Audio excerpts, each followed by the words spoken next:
මම අද කතා කරන්න යන්නේ වසියක් සම්බන්ධවයි. වසියක් දෙන්නේ කාටද? ඒ සමගින් ඒකට අවශ්‍ය දේවල් ද්‍රව්‍ය මොනවද? ඒ වගේම එමගින් ඇතිවෙන හානිය අපිට අපේ ශරීරයට හෝ අපි දෙන කෙනාගේ ශරීරයට ඇතිවෙන හානිය. අපි දැන් පළවෙනියටම ගමුකෝ අපි වශයක් දෙන්නේ මොන වගේ කෙනෙකුටද කියලා. යම්කිසි කෙනෙක් ආදර සම්බන්ධතාවයකට දෙනවා, යම්කිසි කෙනෙක් යටත් කර ගැනීමකට දෙනවා. අපි අර අපි කියන්නේ අපි අර බල්ලෙක් බැල්ලිය අපේ විහාරේ කියනනේ බල්ලෙක් බැල්ලියක් කරගන්න කියලා කියන වචනේ කියනව නේද? ඒ වගේම කෙනෙක් අපේ පැත්තට නම්ම ගන්න. ඒ වගේම කාලයක් තිස්සේ පැවතුණු ආදරයක් දාලයයි කියලා බයට එහෙම නැත්නම් අපි පස්සෙන් ගිහිල්ලා එයා අපිට අකමැති වෙලා අපි එයාව අපිට ආදර බැඳීමකට හරව ගන්න. ඒ වගේ දේවල් වලට තමයි පවුල් ජීවිත සමහර දෙනවා පවුල් ජීවිතේ දාලයයි කියලා බයට. ඒ වගේ ඒ වගේ දේවල් වලට මේ වශී කියන දේ මේ හදා ගන්නවා. එතකොට ඒ වගේම ඒ වශීයකට ගන්න ද්‍රව්‍ය හා ගන්න කෙනා කවුද? ඒ වශීයකට ගන්න ද්‍රව්‍ය ඔයාලා ඇහුවොත් ඔයාලට පුදුම වෙයි මේ වගේ දෙයක් දන්නවා නම් කිසි කෙනෙකුට මේ වගේ වශීයක් ශරීරගත කරන්නේ නැහැ. එතකොට ඒකට ගන්නවා ලේ ගන්නවා, කෙල ධාතු ගන්නවා, ඒ දෙන කෙනාගේ කනේ කලාඳුරු කියන්නේ ඒ කලාඳුරු ගන්නවා අර එතකොට සොටු කබල් වගේ ඒ වගේ ගොනු බෙලිසාරු ඒ වගේ නොයකුත් තමන්ගේ ශරීරයේ තියෙන අපවිත්‍ර දේවල්. ඒ අපවිත්‍ර දේවල් තමයි ගන්න. එතකොට අපවිත්‍ර දේවල් ගන්න හේතුව කියලා මොකක්ද කියලා දන්නවද? මේ අපවිත්‍ර දේවල් වලට කැමති කෙනෙක් ඉන්නවා. ඒ තමයි මේ පෙරේත ආත්ම. මේ පෙරේත ආත්ම මේ අපවිත්‍ර දේවල් වලට ඇදිලා එන වටක් ගාලා. එහෙම ඇදිලා අරගෙන අර අපි දැන් ඕක කරගන්නේ කපු මහත්තයෝ කපු නෝනා කෙනෙක් කරානේ කරගන්නේ. එතකොට එයා අඬ ගහලා යාට අවනත වෙලා මේකට බන්ධනය කරගන්නවා. මේ ගත්ත ද්‍රව්‍ය වලට බන්ධනය කරනවා අර පෙරේතයා.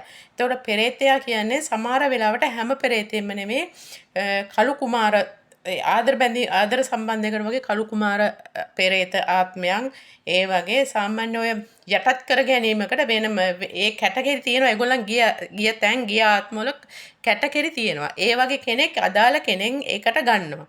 එතකොට ඒ ගන්නේ අරයට ඒ අවශ්‍ය කාරණාවට යොමු කරන්න තමයි අර පෙරේතාත්මය අනිවාර්යයෙන්ම පෙරේතාත්මයක් ඕනේ. පෙරේතාත්මය තමයි මේකට බන්ධනය කරන්නේ. එතකොට ඒක බන්ධනය කරලා මේක ශරීරයකට තමයි දෙන්නේ.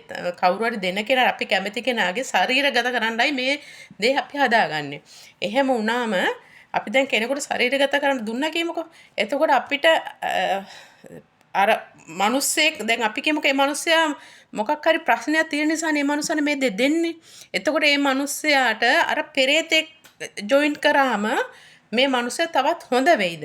ඒක මට කියනකො තව හොඳ වෙන්නේ නැහැ. එතකොට අර යම්කිසි අකුසල කර්මයක් කරලා පෙරේතාත්මකට ගිය මිනිස්සෙක්නේ මේ බන්ධනය කරන්නේ. එතකොට අර මිනිස්සයා සම්පූර්ණ වැඩ කරන්නේ අර පෙරේතයාට ඕන විදිහට. ඒ ශරීරයට බන්ධනය වෙච්ච පෙරේතයාට ඕන විදිහට තමයි අර ශරීරය සම්පූර්ණ ක්‍රියාත්මක වෙන්නේ.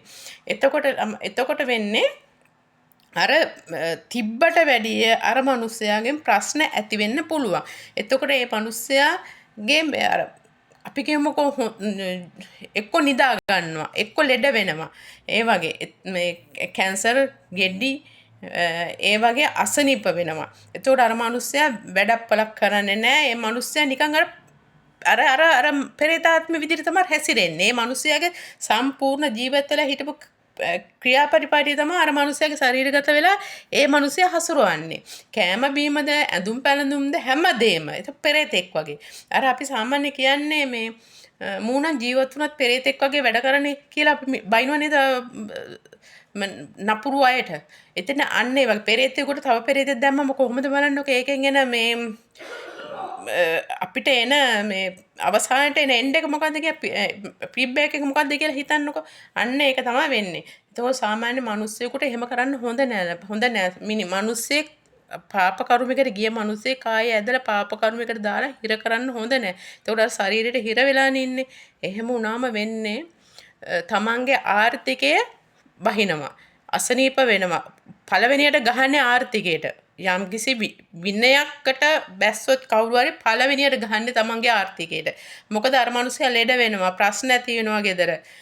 ඒ වගේ. ඒතකොට ડોක්ටර් කෙනෙක් ගාවට ගිහපම එල්ලෙඩේ කවදාකවත් ඔයාලට අහු වෙන්නේ නැහැ. එතකොට ඔයාලට අනිවාර්යයෙන්ම කපු නෝන කෙනෙක් හරි කපු මහත්තයෙක් හරි හොයාගෙන යන්න වෙනවා. ඒ හොයාගෙන යනකොට ඒ මහත්තයා නිකන් මේව කරන්නේ නැහනේ. අනිවාර්යයෙන්ම ඔයාලගේ දවස පාඩු වෙනවා. එදා දවස පාඩු වෙනවා. ඔයාලා රස්සාවක් කරගන්න තිබ්බ එක. එතකොට ඔයාලගේ අතේ තියෙන දවසක් දෙකක් ජීවත් වෙන්න තිබ්බ සල්ලි ටික නැති වෙනවා. නිකන් හිතන්න ඒ වගේ කවදාකවත් මේ දේවල් කරන්න එපා. මේ වගේ තමන්ට අකමැති නම් අතහැරලා යන්න දෙන්න. බලෙන් අල්ලගන්න එපා. කවදාකවත් අල්ලගත්තට ඔයාලට වැඩකුත් නැහැ. මේ මිනිස්සයා යන එක යනවාමයි. ඉන්න මිනිස්සයා ඔහොම නෙවෙයි කොච්චර එලෙව්වත් යන්නේ නැහැ. ඒක තමයි ඇත්ත කතාව මේකේ. ඒ නිසා මේ ඉනා කියන දේවල් ශරීරගත කරන්න එපා කාගවත්. මං ආදරෙන් ඉල්ලනවා කපු නෝනලටත් කපු මහත්තුරුන්ටත් මේ ඉනාව කියන දේ ශරීරගත කරන්න එපා මිනිස්යන්ගේ. ඒක පාප කර්මයක්. ඔයාටත් පාප කර්මයක්. අර නොදැනොත් හෝ තණ්හාවට හරි පෙරේතකමට හරි අරගෙන එන මිනිස්සයත් ওই වැඩේ කරගන්න ඒ මිනිස්සයා පව් පුර ගන්නවා. මොකද අර විශේෂයෙන්ම අර පෙරේතාත්මයකට අසාධාරණයක් වෙනවා. අර ජීවත් වෙලා ඉන්න මිනිස්සයාට අසාධාරණයක් වෙනවා. ඒකයි මං කියන්නේ මේ දේ කරන්න එපා.